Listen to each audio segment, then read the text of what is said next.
benvenuto da Heavy Metal Heaven. Oggi ospitiamo l'esordio piacevole, ma molto immaturo, di una melodic death metal band nostrana che guarda però più alla Finlandia.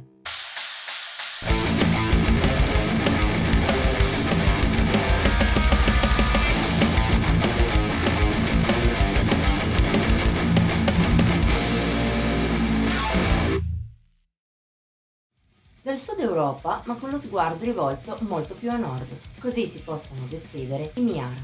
Seppur siano di Bologna, il loro stile suona molto finlandese, in particolare di quel metal a metà tra estremo e melodico, come tra moderno e classico, che va forte oggi nel paese scandinavo. Non per nulla, è stata un'etichetta che conosciamo bene come Inverse Records, con base proprio in Finlandia, a far uscire Hungering Inside. Esordio sulla lunga distanza dei Niara, uscito il 17 novembre scorso, presenta, come detto, un suono che bilancia vecchio e nuovo.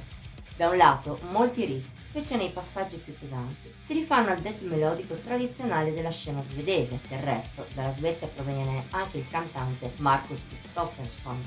Dall'altro però è presente una maggiore apertura e fruibilità rappresentata da assoli, florilegi di melodie e anche dai ritornelli, spesso cantati in pulito. Per quanto non sia originale, il genere dei Niara ha ancora qualcosa da dare e nelle giuste mani potrebbe incidere bene.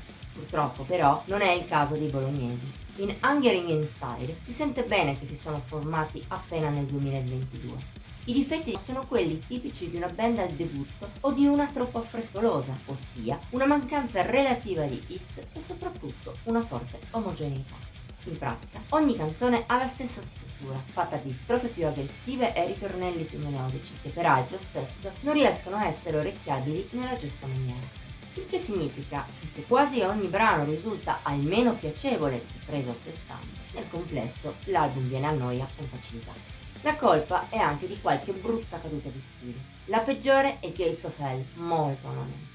Ma anche la mancanza di pezzi davvero validi fa la sua parte. L'unico a spiccare e a rimanere in mente davvero è la title track in apertura, con un ritornello bello catchy e strofe che ricordano i vecchi In Flames in versione ancora più melodica. Per il resto, qualche pezzo più godibile degli altri è presente, come Fit Into The Mold, più grintosa e testata della media, o Trying, al contrario apprezzabile per la sua natura molto calma, quasi intimista.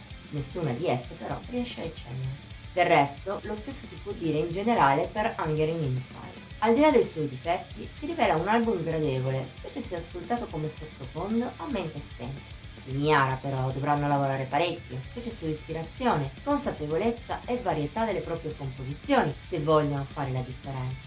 Per quanto non negativo, questo esordio è del tutto nella media. Se vogliono davvero emergere, i bolognesi dovranno fare molto di meglio la prossima volta. Magari impiegando più tempo, ma costruendo con più cura, più maturità e meno fretta la propria musica. Voto di Heavy Metal Heaven 63 su 100. Bene, per oggi è tutto. Se hai apprezzato la recensione puoi mettere like, condividerla e commentare. Ti esortiamo inoltre a iscriverti al nostro canale e a cliccare la campanella delle notifiche per rimanere sempre al passo con i video pubblicati ogni settimana. Infine puoi seguirci anche su Facebook, Instagram e Twitter. Trovi il link qui sotto in descrizione. Ci vediamo la prossima volta!